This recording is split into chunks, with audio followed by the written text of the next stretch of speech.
welcome everybody. This is Ken Krogue and Amanda Holmes.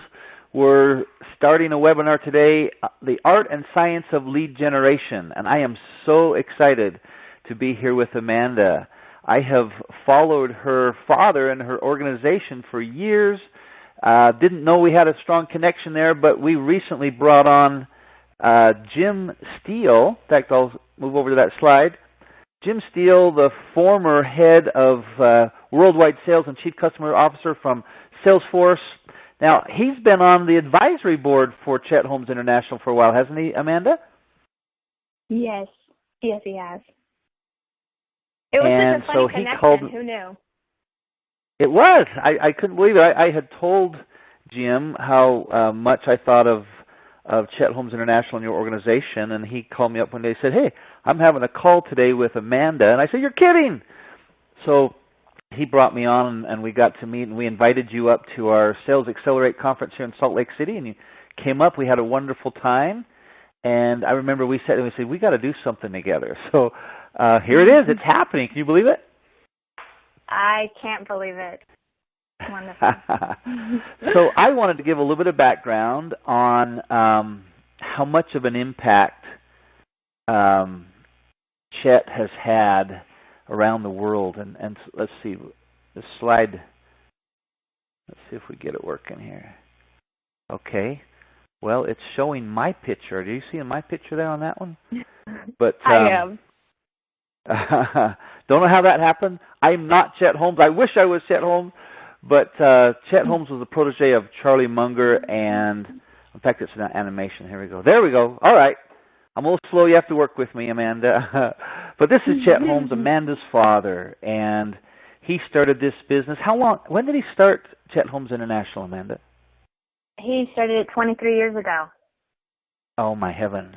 And the book, The Ultimate Sales Machine, that's where I first heard about the 12 methods, the key methods of the Ultimate Sales Machine. It came out, I believe, in 2008, New York Times bestseller.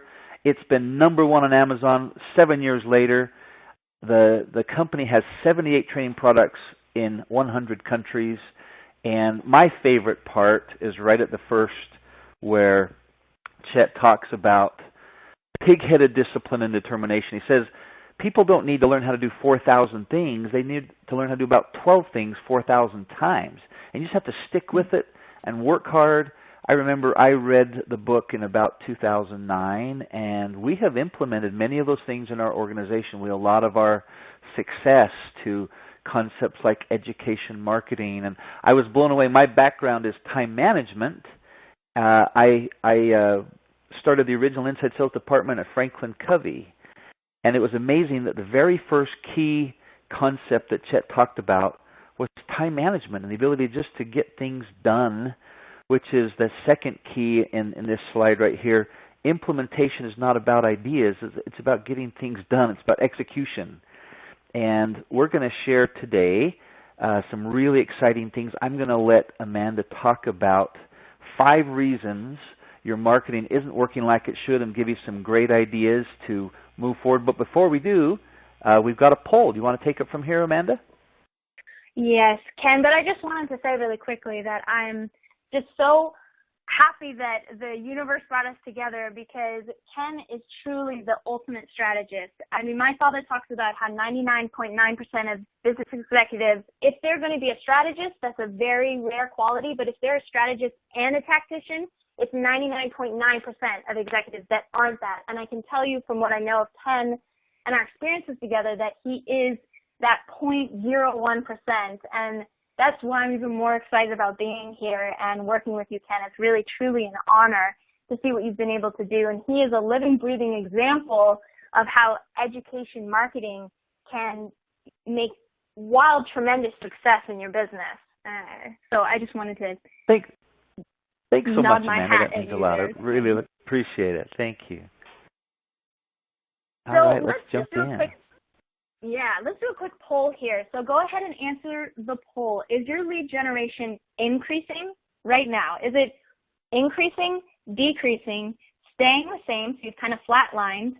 Maybe you don't have that information in your position, or I don't monitor our lead generation, so I don't know. So if you can just write in the box right now, that would be great. And we'll see what our responses are. So 34% say that you're increasing, 16% are decreasing, and 38% are staying the same. Okay, great. So this is going to be a wonderful webinar for you guys, because the ones that are doing great, you're going to get even better. The ones that are flatlined or having a hard time, you're going to get some inspiration on this call. We're going to show you many ways that I know I'm going to talk about how our clients have increased not only their lead gen, but also sales, and in fact, in time, doubled, tripled their income. So what I'm going to cover today, as Ken was just saying, let's go back here. The 5 reasons your marketing isn't working like it should, 3 ways to fix it, and then how to get 9 times the response from your marketing spend. Now, if you like what you see today, I'm inviting you, and there's going to be a special gift at the end, so make sure that you stick through to the end. But going to chetholmes.com/double sales, you'll be able to have a special opportunity. So if you want more after this, I would suggest you go there. But let's start with the 5 reasons why your marketing isn't working like it should. Now, one of the top reasons why your marketing isn't working like it should is because people don't trust ads like they used to. And maybe this will jog some of your memory. The Marlboro Man happened to be one of the most successful campaigns of the 20th century, and you wonder why people aren't trusting ads. Actually, in the early 20th century, lung cancer was a very rare cancer not a lot of people had, and from 1930 until 1990, lung cancer increased by 7,000%. Today, 1 in every 5 Americans dies because of cigarettes. So like I said, why are people not trusting this anymore? I would say that that's probably one example. And I wasn't going to add that back in there. That was an earlier version, and Ken just said you have to bring it back because it just brings that home. Ken, do you want to say anything about that? Yeah, Amanda, I wonder why, advertising only seems to really be pounded on things that you have to change perception on. You don't see a lot of people advertising broccoli, do you, Amanda? No. But that's where social media and digital media are having such a breakthrough, is that it's real and it's true and it's how people really feel. Now it can be skewed, but I think people love this new media and this new approach because it's real and it's not manipulative like it was and still is in many areas. But I appreciate you putting that back in just for me, Amanda. Thank you. Yeah, well, to tag on to what you were saying, so I found a survey by Millennials Branding, and they found that millennials trust bloggers more than the TV news. So from 18 to 25, that age bracket right now, 33% of them trusted a personalized blog because they feel that it's more authentic. So they're looking for that authenticity. And then 3% would look to the news for their top media source, and only 1% would be compelled to trust an ad if it was a compelling ad. So trust is abysmal right now. Your second reason why marketing isn't working is because of competition. You see, your prospects are seeing 5,000 commercial messages and product placements a day. Third, impatience. Did you know that only 5 hours spent on the internet, they've proven this neurologically, that your brain becomes rewired to get that instant gratification from the internet. So our attention span is half what it was just 10 years ago. And that's shorter than the memory span of a goldfish, if you can put this into perspective. So this is really changing how we intake our media usage. Your average TV, companies are now shelling out 23 times the amount of money for a TV ad that they were 50 years ago, getting a quarter of the response because people aren't interested like they used to be. They're not paying attention. So the fourth reason why your marketing isn't working is wasted online marketing. I hate to tell you this, but 86% of ads that are paid for are never seen. Oh my gosh. So it could be at the bottom, it could be that your ad is showing up at the bottom of a screen, or maybe because of formatting it gets hidden behind a pop-up, or 86% of them are never seen by your consumers. And then lastly, the fifth reason why your marketing isn't working like it should is because I hear this a lot, that marketing will be so excited to bring a lead, but their worst nightmare is giving it to the salespeople. And you want to know why? Because majority of companies aren't doing a good job of training their salespeople. Now we see you have that 80-20 rule of 20% of your salespeople are bringing in 80% of the results, right? Well, right now what we're seeing is 5% are bringing in 95% of your results. So how do you get that 95? The question is, how do you get the 95 to be performing like the top 5%? So here's some statistics on this. Ooh, sorry, I thought I was in GoToWebinar. So majority of companies spend less than 2 months onboarding new sellers. And yet it takes, on average, 8 to 12 months for salespeople to perform like their tenured colleagues. So companies with great onboarding processes train 34% faster, which is 4 months quicker than those who have no training. So this is huge. Train your salespeople. If you're having problems, train them. And it takes that continuous training. So let's do a little exercise, and I'm going to show you. So for those of you that are familiar with the stadium pitch, stick with me because I'm going to go much deeper and give you some great ideas. And for those of you that don't know, let me tell you. So imagine that you walk to the nearest stadium next to you, whether you're in Kenya or Copenhagen, and we have lined up 50,000 of your potential buyers in a stadium.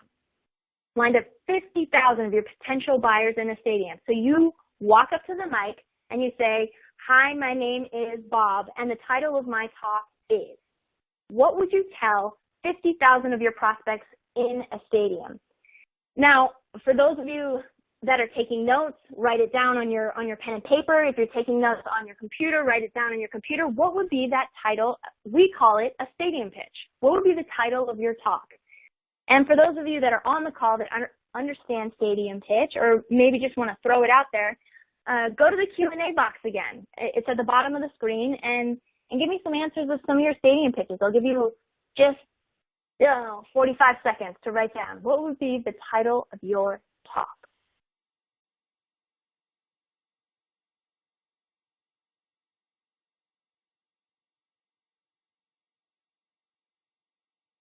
So like I said, you can go ahead and write it in the questions and answers box, and I'd love to read off a couple since we're live on this call.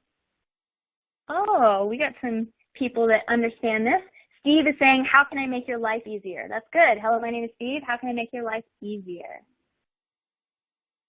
Mike is saying, "We save lives and property." Bethany is saying, "Accountability is not a 4-letter word." Arlen, yeah, it's a good one. "Are you safer today?" Okay, great. So these are some great ones. And I'm going to show you a couple more. We're going to dive a little bit deeper and show you how you can make this 10 times stronger. So here is a key part, and make sure that you listen to this. So let's define your audience for any product or service. This is true if you have 100 people seeing your ad or 100 people in a room. On average, there'll be about 3% that are interested in buying now. Then you have another 7% that are interested in buying. They're open to it, but maybe they're not buying right now. So it may come in a couple of months or so. Then you have 30% that are not thinking about it. They're just not thinking about your product or service. The next 30% think they're not interested, and the last 30% are definitely not interested. Now, what you want to notice from this buyer's pyramid is that 90% of the people seeing your commercial messages, seeing your marketing, seeing your sales messages, your LinkedIn messages, whatever it may be, they are not interested. 90% are not interested in what you have to say. And that top 3%, that's who you're competing against with your competitors. It's just that top 3%. So a great stadium pitch will attract the entire buyer's pyramid, especially the 30% or the 90% that aren't interested in hearing what you have to say. So my next question would be, was your title focused on them, or was it focused on you? Was your stadium pitch focused on them, or was it focused on you? Because a huge problem that we see every day is that 99% of marketing and sales messages are focused on you, the business, the salesperson, the marketing director. And you're wasting 90% of your time, energy, and money, right? Because as we said with the buyer's pyramid, you're only attracting that top 3%. So let me give you an example. save up to 50% on dental equipment. This is a fairly typical title for a talk, okay? How about the 7 reasons dentists are going out of business?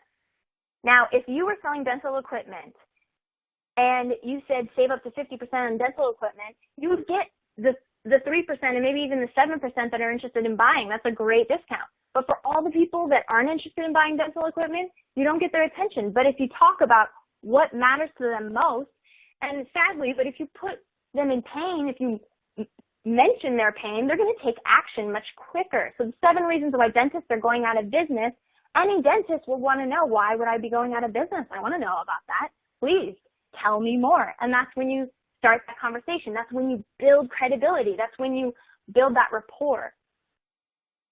So here are some key components of a stadium pitch. Everyone write down these key components of a stadium pitch. You want to have, 1, a head-turning title. So we had a vitamin company as a client, and they used to sell, sell vitamins. We sell vitamins. They're really great. And then they changed their stadium pitch to the 5 reasons humans are going extinct. Now, who wouldn't want to learn about the 5 reasons humans are going extinct? That's way more powerful, okay? The next one, market data is way more motivational than product data. So I had someone on a webinar a couple weeks ago that said 90% of the population needs probiotics, and yet only 10% are using them. Now, that's a great product data piece of information, but why do they need probiotics? What about it would make them pay attention if they didn't know anything about probiotics? So 1 in 6 women get diagnosed with breast cancer every year, and there's one thing that you can do that could decrease your likelihood by 50%. Would that cause you to get more interested? Now, I'm making these statistics off my head, so don't take that for real. I'm sure everybody's looking to buy probiotics after I said that, but see how powerful it is that if you talk about market data, what will really trigger them to be interested?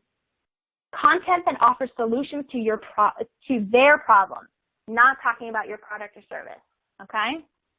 And then lastly, you want that stadium pitch to get the remaining 97% of your market aware of your product or service and interested enough to become your customer. So I'm going to give you some examples of this, but first let me show you this testimonial from one of our clients. He said, this is Dennis, he said, we expanded our operations across brands with 13 shops in DK, 20 boutiques in Germany, and 65 in Norway, closing $200 million worth of contracts for the rest of the year, in addition to the business we were already handling. Wow. And then I'm also going to speed down to the end. They did a direct mailing and got 58% direct response on a direct mailing. This stuff works. All right? And that's industry average is right around 4% response rate on a direct mailing, and he got 58%. So way more than 10 times, more than 10 times response. So I'm going to show you the three ways to increase your current lead generation using the stadium pitch model, okay? So number 1 would be teach them something of value. And this entire presentation and a lot of what my father teaches can be summed up into this one statement. People will come to you faster and stay longer to hear something of value to them than they ever will just to be sold to. And I'm going to prove this even more. But one of the ways that you can tell them something of value is, can you find a way to sell one-to-many instead of selling one-to-one? So what I mean by that is, can you do a lunch and learn? Can you do webinars?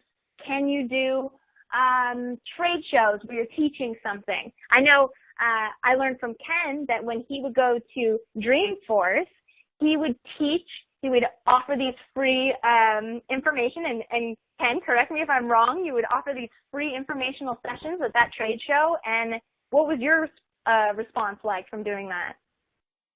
Last year, Amanda, we had 11,700 people in 4 days go through our seminar training that lasted between 10 and 20 minutes.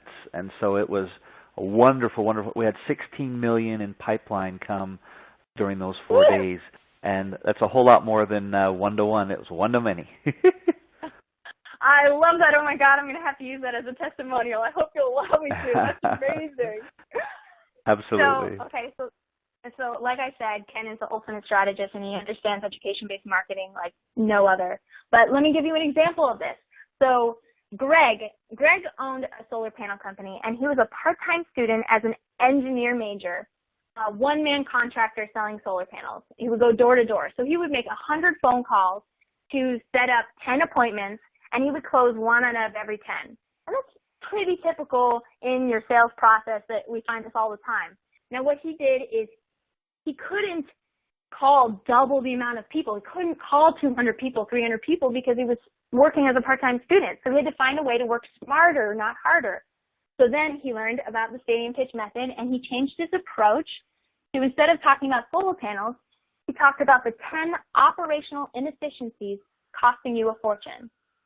Now what he did was, once he improved his one-on-one, then he started selling to networks, selling to the better, excuse me, I'm in San Francisco and there's somebody needing an ambulance. So he improved his closing ratio. Instead of 1 out of 10, he sold 6 out of 10. It increased his sales.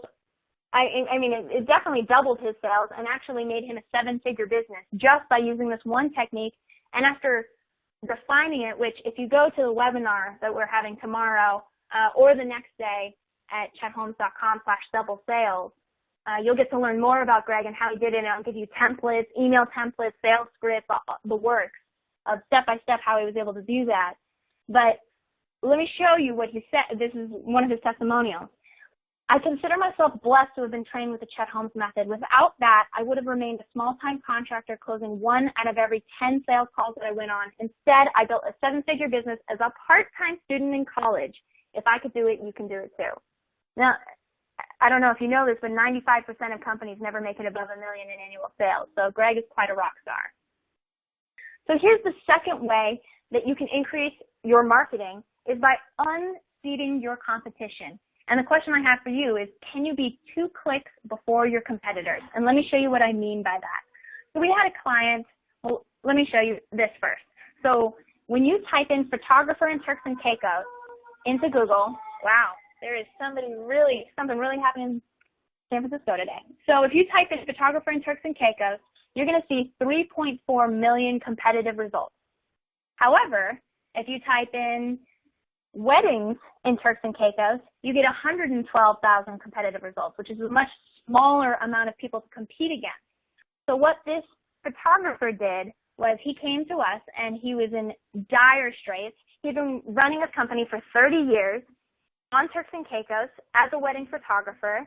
He had overhead, he had a place, a business, he had multiple staff, and he couldn't compete because his prices were double, if not triple, what these one-man armies were starting to bring in. So a guy with a camera would come in and say, hey, I can shoot your wedding for half the price, and he was going out of business.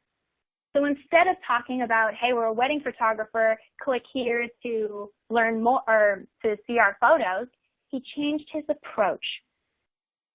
The 5 things every bride should know to avoid disaster on their wedding day. Now that's going to pique the interest of every bride.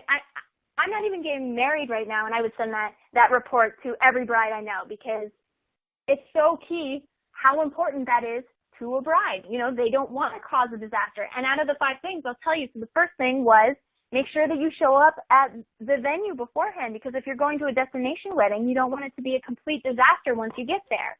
Number 2 was talking about catering. Number 3, yeah. Amanda, my son Johnny's getting married August 7th, so I'm going to put his new bride through that training, right? I can promise you this is too important. Oh, that's great. Congratulations, Ken. That's amazing. Yeah, we're excited. But I'm worried now. Disaster on their wedding day. I better be careful. So Ken Krogue would download this and send it to his future daughter-in-law. So I got one more person interested. But this is huge.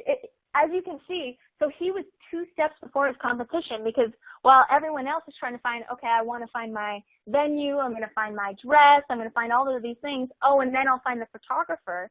Now he's 2 steps about before his competition, getting them interested in, oh, learning more about it. He's gaining their rapport. He's gaining respect, going through those top 5 things. And then the 5th thing was, and you want to make sure you have a great photographer. And did you know there's 7 things that you need to know before hiring a photographer? Would you like to know what those are? Yes, I would. And then he continued to unseat his competition. So he would say, number 1, make sure you have a great camera. Because if you have a low quality camera, then your pictures are going to turn out grainy. So you want this particular model. And he would give them the model because he knew that his competition didn't have the great quality. All right? And then the second thing, make sure that they have a facility, because if they don't have a facility, they're going to have to FedEx off your pictures and they could be lost at sea. It happens all the time. So you want to make sure that you have a facility on Turks and Caicos. Now, he was the only one with a facility on Turks and Caicos. So by the end of this process, he's still prospering in Turks and Caicos because he's using this education to educate the brides on what they really need, and they'll go for quality because it's the most important day of their lives, right? It's the second most important day after your kids being born. So I hope you get what I'm saying here about unseating your competition. Number 3, the number 1 goal of your website must be to generate leads. Now, if you're Amazon, this might be a little bit different, but I see that majority of companies do not understand this, and that's why I'm bringing this up. So a lot of people, let's say, so we'll use the buying pyramid. Let's say 100 people show up to your website. The 3% that are interested in buying right now are going to either call your 1-800 number or start a chat or like this, one of our clients, Brand, sign up for our waiting list. They'll take action, but that's only about 3%. How do you get that 90% that aren't interested in purchasing right now? So what Brant was able to do is, oh, this is showing up a little bit weird, but you can lower your workers' housing expenses by 39% or more. Get access. So who wouldn't want to know how to decrease their expenses by 39%? That's a great offer. And let me show you what has happened because Brant has adopted this educational approach in everything that he does. My bookings have doubled since this time last year, and I'm on track to double my sales from the previous year. Jean, who's one of our coaches, is an amazing mentor, and I've learned more than I ever could have done on my own in 5 months using this educational approach. It really gives me a competitive advantage. Brant, great house. Great. So what we've covered is the 5 reasons your marketing isn't working like it should, the 3 ways to increase your current lead generation using the stadium pitch model. So we covered tell them something, teach them something of value, sell one to many. Number 2 was unseat your competition. Can you be 2 steps ahead of your competition? And number 3, make sure that your website is working for you and you have that lead generation, get their information and use that stadium pitch as a way to gain their information. And then how to get 9 times the response from your marketing spend. I hope I've shown you that just using that stadium pitch approach makes businesses, I mean, how many did I show you that doubled sales because of that? I mean, Ken is a great example. I love that you're on the call, Ken. So if you'd like to learn more, we have a complimentary training tomorrow, the 3 strategies to double sales, and all you have to do is go to chetholmes.com/double-sales, and I'm going to go into very particulars about this is the emails you should be sending. These are the sales scripts you should be sending. This, I'm going to give a few more examples of some of our all-star clients that have doubled their sales. And just for today, and I thought of this at about very late last night after about a 30-hour day, so I might be crazy. Call me crazy, but I'm willing to give a $500 training program, compliments of CHI, just for registering for the webinar tomorrow. So if you go to chetholmes.com/double-sales, I'm going to give you session 4, session 9, and session 10 of our online training. So this is video, audio, workbooks, and quizzes. The 4, 9, and 10 will be of my father and what he'll be teaching you, and it's a great training. So session 4 is the time management secrets of billionaires. You can increase your productivity by 400% with just 6 simple steps, and I hear it all day, every day. My father used to say that great time management shouldn't take a lot of time. This is just 4, I believe it's 4 videos. It takes all of about 30 minutes, and it will make a huge difference, not only for you, but your entire organization. Sessions 9 and 10 are about the high art of getting that impossible appointment. So sometimes the one thing that's holding you back from talking to the most influential people on the planet is a secretary. And my father goes through step by step how to get past that gatekeeper. Every possible scenario, every script after script after script of if they say no to this, if they say no to that, then try this approach, try that approach. I think there's about 15 different approaches for how to get past that gatekeeper. Elements of a phone pitch, how to make yourself 5 times more impactful within that first 5 seconds. The art of a voicemail, how to be persistent without being obnoxious. So all of this, call me crazy. I don't know, when I work with Ken Krogue, I just want to do some amazing things. So he has inspired me to give you guys this 30 days access for free. It's a $500 training program. All you have to do is go to chetholmes.com/double-sales and sign up for our free webinar. So it's all free, and it's all helping you. So, Ken, are you okay with that? Is this okay? Am I being generous right now? I love it. I think it's great. I really appreciate you giving value to us on the phone today. We have been talking about how different our companies are, but how similar. You really push the education marketing and the value marketing, and I appreciate you being willing to make that offer. I know you don't normally do stuff like that, Amanda. Thanks. Yes. I've never done anything like that. Yeah, I sort of challenged her. Let's try something different, and she challenged me. So we're gonna share something at the end of my segment that we've not done in I think about 8 years, Amanda. So you're getting us back to our roots. We're gonna try and really offer value today. Is it okay if I jump in now, Amanda, and take it from here? Please. And then we'll circle back at the end, everybody, for some question and answer and have some fun. But as Amanda and I talked, in fact, we've had 3 different meetings about getting ready for this webinar today, and we said, how do we really get our organizations to work well together? And we're actually quite different, but we're targeting the same thing. We're trying to help our clients make more sales. That's what it's about. But Amanda's team, they leverage the great skills training and the best practices training from the 12 key concepts of Chet's book. And again, folks, if you don't have that book, I have probably mentioned that book, Amanda, almost 200 times in the last 7 years because I love it. I've read it at least 4 times myself. I bought the audible.com version of it, and I listen to it in the car and on the plane. And as you know, I'm gone a lot, so I listen to it. But guys, there's some really neat tidbits here, and it's about building a sales machine. But if I remember, there's only about 4 of the 12 concepts that are about sales. There's things like time management and lots about marketing. And that's what I want to go to right now because we have a methodology that we use to help our clients at InsideSales.com. We call it the closers model. And here it is right here. It's an acronym. And the first 3 elements, campaign, list and leads, and offers, are really marketing terms. Now, S is for skill, is a sales training focus. And then the last 3, increasing effort, driving reporting, and working through systems. Those are really operations. But all those come together in building a methodology. And it's not really what you say. That's where Amanda's team comes in so well. And writing emails, all that. That's not what we do. We focus primarily on the system and the strategy that allows you to duplicate it afterwards. So I think this is a great synergy. So Amanda's team will teach you the skill. We'll bring in the system that allows you to maintain it and keep it moving forward. And that's what I really want to focus on today, the systems, and specifically the systems of the fastest growing segment of sales and marketing today, which is inside sales. And this is The Death of a Salesman by Arthur Miller, a very famous play.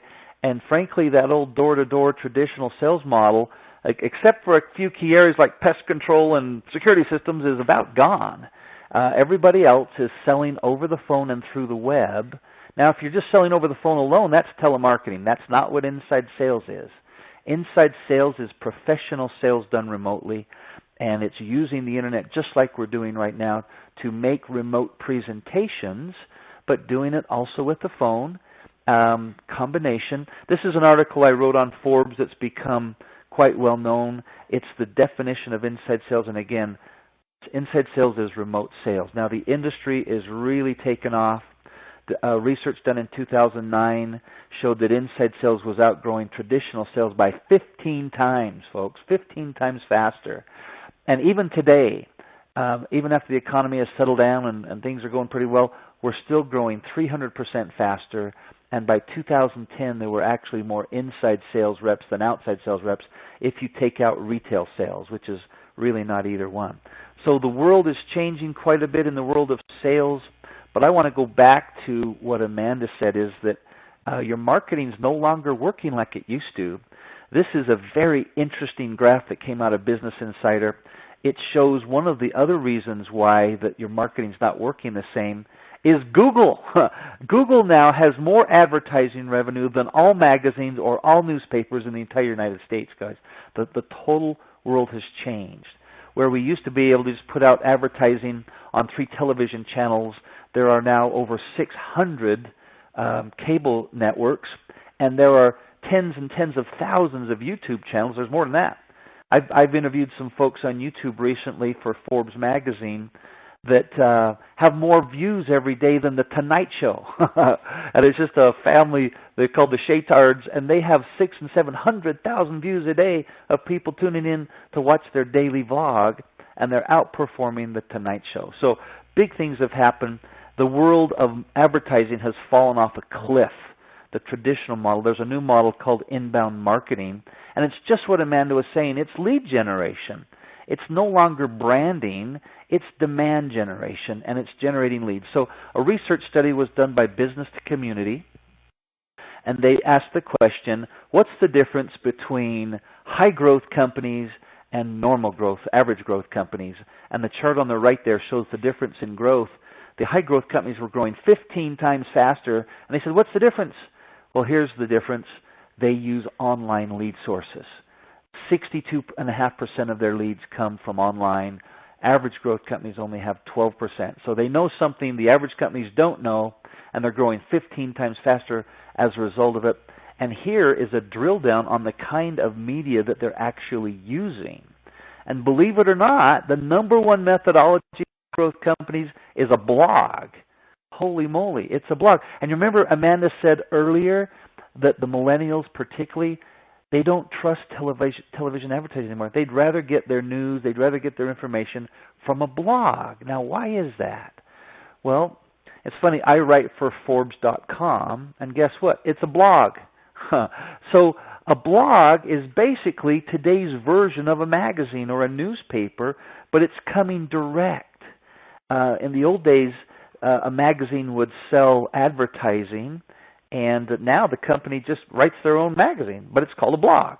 And that's the model. So look at the blue line is the high growth companies, and they just dwarf the normal growth companies that use a blog. Now, right behind it is search engine optimization using Google and then LinkedIn and Twitter, and then email. And I'm going to come back to that in a minute because email is critical, but it's used dramatically differently than it used to be. So let's go, and I'll cover that in just a few minutes. So Amanda talked about the stadium pitch, and she talked about sharing research and giving compelling reasons for people based on industry information, not based on product information. So that's actually what put our company on the map. We coined the phrase research marketing, and it came with some of this research. We were recently invested in by both Salesforce.com and Microsoft, one of the first times that's ever happened. And a lot of it's been because of the research that we did early on that's led to actually changing our product that now uses predictive analytics, but it came from our original research in Harvard Business Review and Inc. magazine, and it was published originally by Dr. James Oldroyd while he worked at MIT.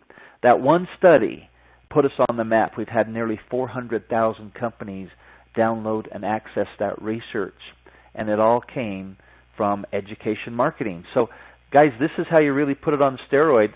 To just give some people an example of the research and the education that we do, here's a quick summary of one of our favorite series of research projects that we just did it again in London.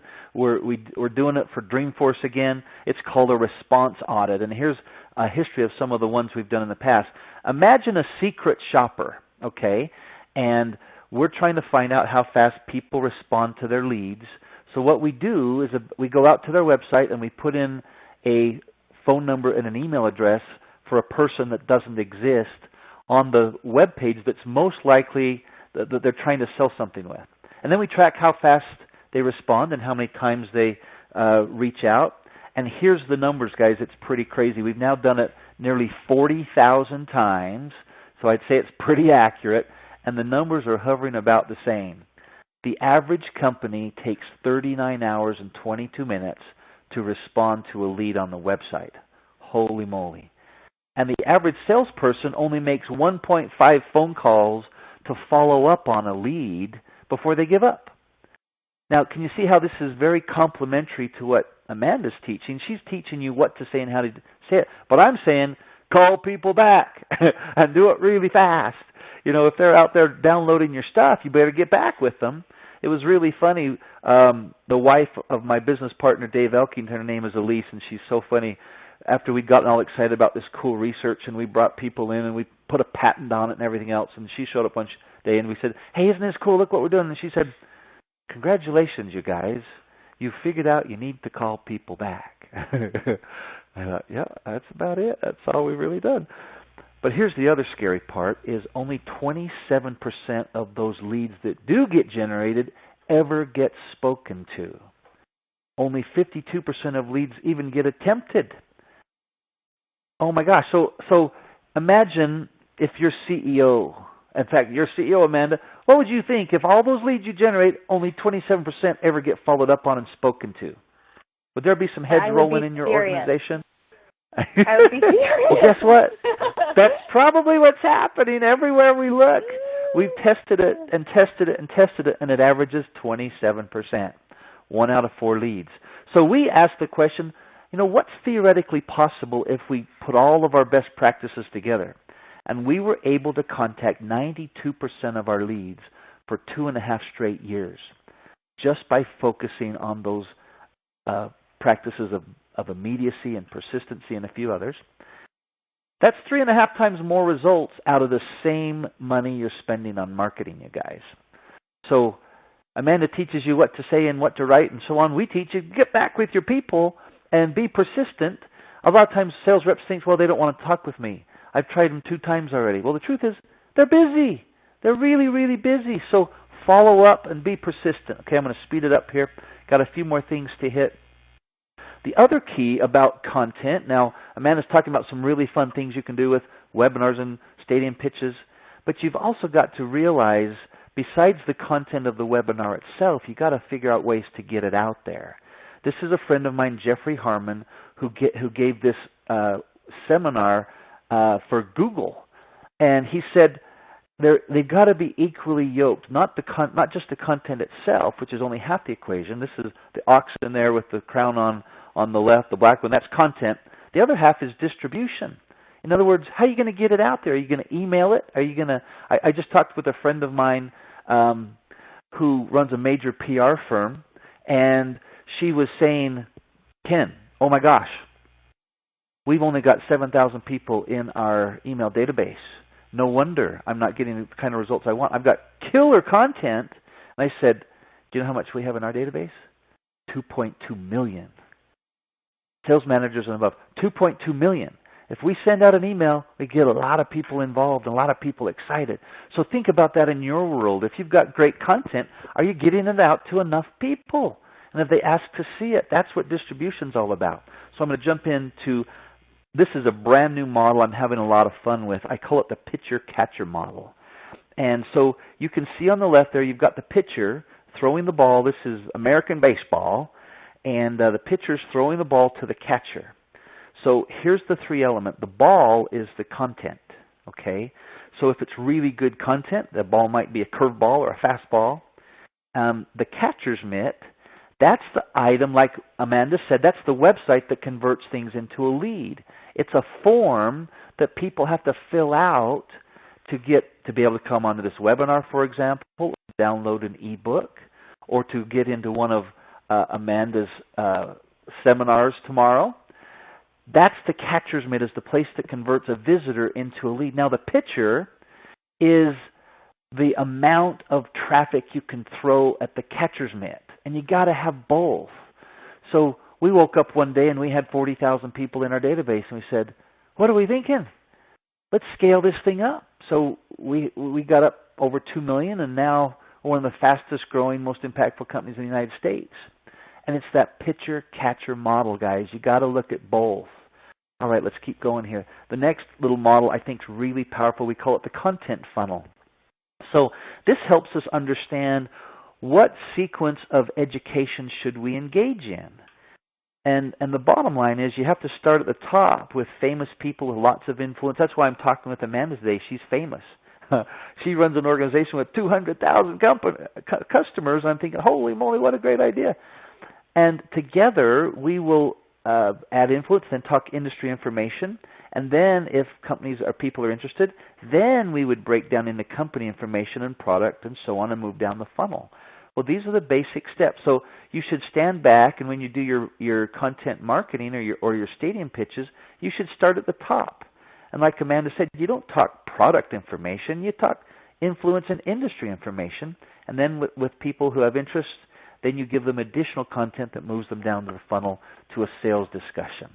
So that's the model. And here's the basic questions. By the way, these slides will be available. We'll put them out on SlideShare. Hopefully we can pull this together even in an ebook, but the slides will be available within hours afterwards. And you can also rewatch this archived webinar with the audio mixed in with it. So the 7 levels of content. Influencer would be famous people. Now this is our version of content. This is for InsideSales.com. So apply it in your world. But take the time to map this out. What famous people do you know that could, or famous companies that could start the model of moving people into the funnel? Then your industry, with us it's Inside Sales. Your company, with us it's InsideSales.com. And we've already talked about that immediate response technology. That would be what we talked about with this funnel. Then we would prove the research with the MIT and the Harvard Business Review and the case studies. Then we'd move into content of why you need it. That's the sales question. And then the big one is the client question. How does it actually work? Show me how it works. Let me play with it. And so that's the methodology we found to be extremely successful. It gives you a map of how to drive your content. All right, we're coming back full circle here, back to the closers model. Again, this is the map that we use in everything that we do with our consulting. And just like Amanda said, in fact, the stadium pitch is a campaign. It's a campaign strategy. And from that, you have to have your lists and your leads and your offers. And then you work on the skill of your people. You get them to work harder. That's the effort. Make sure you've got reporting in place. And the real key is to put a system underneath it. So many times, in fact, Amanda and I talked about this back in my days at Franklin Covey. If we just did training, it seemed to decay very quickly. Now, there's some amazing things you can do so that training will stick. Amanda taught me that if you teach something back to somebody within about 48 hours, you'll retain about 90% of it. But if all you do is listen to it, you'll probably only retain 10%. But a system lets you build all these methodologies and put them in place so that they do not decay. And that's really what our organization does and what I'm going to encourage you to look into. So with that, we wanted to take just a couple of minutes for some questions. And what I wanted to do is open up a couple of questions. We've had a lot of Q&A from the first one, the slides. They will be available. It usually takes us a couple of hours to get them archived. And so I had a question for you, Amanda. One of the things that you mentioned right at first was that stadium pitch. I know the book talks about a couple of other really powerful campaigns or methodologies. Is there a couple off the top of your head that you could mention for us? Other kinds of campaigns that Chet talked about? Yeah, another very popular methodology that my father taught was the best buyer strategy. We teach that today, and it's still getting unbelievable results. It's the least expensive, fastest way to double your sales. And if you go to the webinar tomorrow, I'll actually break that down for you a little bit more. I did, Ken, And I mean, there are 12 different ways to double your sales, and each one of my father's methodologies, if you just keep practicing them, you will be able to increase your sales. I just wanted to say that I just love what you were showing here, and I hope everybody's taking copious notes, because what you've been able to do with your Forbes articles, now that I've met you, I found out that there were a couple of articles that I've kept and saved on my computer that were actually yours. I don't know if I've told you that, but your content and your one of them was a SlideShare actually that you did a couple years back, and like the 20 shocking statistics about your sales process. I didn't even know that you had created that, and I saved that, and I've shared it, and it does great on social media. But where was my point going? I just lost my train of thought. That's all right. That's all right. And again, I have mentioned a couple of my Forbes articles. Let's jump into a couple of these questions. Is that okay, Amanda? One of them right here is quite interesting. What is the strategy to teach something back within 48 hours? You know, that's a fun one that I've played with. What I do when I take notes is I take mental note of what my team would need to hear from training that I receive. And so I set up training for about an hour with my content team, for example, and we'll do a deep dive into a book that we've read or a concept that we've just heard or a webinar, and we all do it with each other. So that way we learn together as a team. For example, the first time I read Chet's book, The Ultimate Sales Machine, I took 3 pages of notes, and I taught those notes to my team. And you know what? Those concepts have stuck with me ever since. And that's what I would really recommend that you do, because when you have to formulate something that has to be spoken back in a logical and heartfelt manner, it becomes your content, and you remember it forever. Do you have any ideas there as well, Amanda, on ways to teach stuff back so you retain it? That's actually a really great one, and I was wondering how you're so good at retaining knowledge, so that's good to know. I did see one question that I did want to that I wanted to answer. Tom asked me that it sounds like it's that educational approach is bait and switch, and are people getting too savvy to these kinds of tactics? And I wanted to address that, because if you're doing it wrong, if I would suggest to make sure that they don't feel like it's a bait and switch. What I do is at the very beginning I say, hey, and at the end of this presentation, or at the end of this report, or at the end of this conversation, I'm going to talk, I would like your permission, and you can ask for permission. I would love your permission to show you something that we do to help you learn. If you'd like to be a part of that, that's great. If you don't want to, that's fine too. And that way, you've built the rapport. They know that it's coming, and then it's not this awkward, okay, I'm teaching you something, okay, now I'm pitching you something. So I always make sure to get their buy-in at the very beginning so that they know that it's coming. I love that. In fact, I've seen the same thing. Yeah. I've noticed that it's all about expectations for people, and if you promise strong information about generating leads and the methodologies to make it happen, you've got to deliver. And so the bait and switch comes if you don't deliver the value that you promise up front. And if you're going to, it's like the difference between a stadium pitch and a timeshare condo meeting. A timeshare condo meeting, you go into the same kind of concept. It's a meeting, but they tell you ahead of time that we're going to try and sell to you. And if you'll sit through the meeting, we'll give you a $150 gift certificate to Nordstrom's. And the funny thing is people don't like those kind of meetings, but they all go to them, and 32% of them buy. That's what's incredible. But the stadium pitch, you cannot violate the approach. You've got to really offer the incredible value. Now we have a couple of other questions. One here that's quite interesting. Should my web page reflect my stadium pitch? That's a good question. Mm-hmm. What's your thoughts on that, Amanda? My thought is probably not per se. It's to drive people to the stadium pitch. What are your thoughts on that? Well, it depends.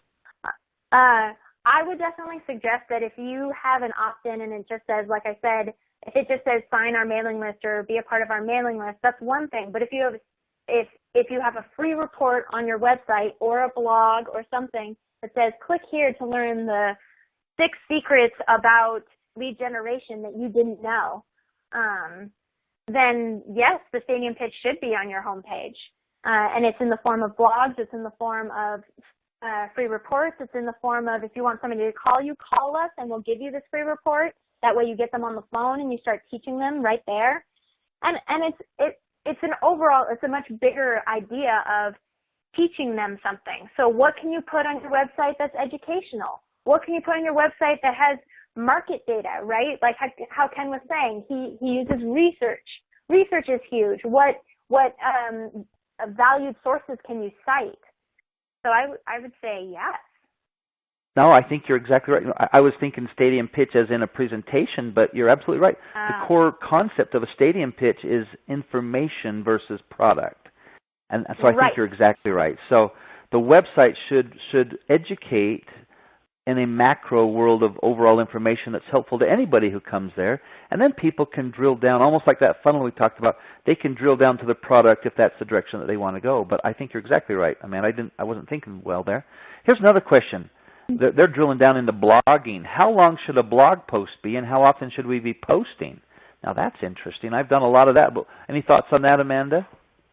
Well, I think you have more experience with Forbes, so I'll let you. Let me tell you some of my background. You may have heard the statement, I didn't have time to write you a short letter. The hardest articles I write are the short ones. The long ones are easy because you just ramble on. But people's attention spans are shortening every day. I think Twitter accelerated the whole thing. Imagine a blog post in 140 characters. That's what Twitter is. But a short, 500 to 700 word, 800 word blog article definitely is very workable.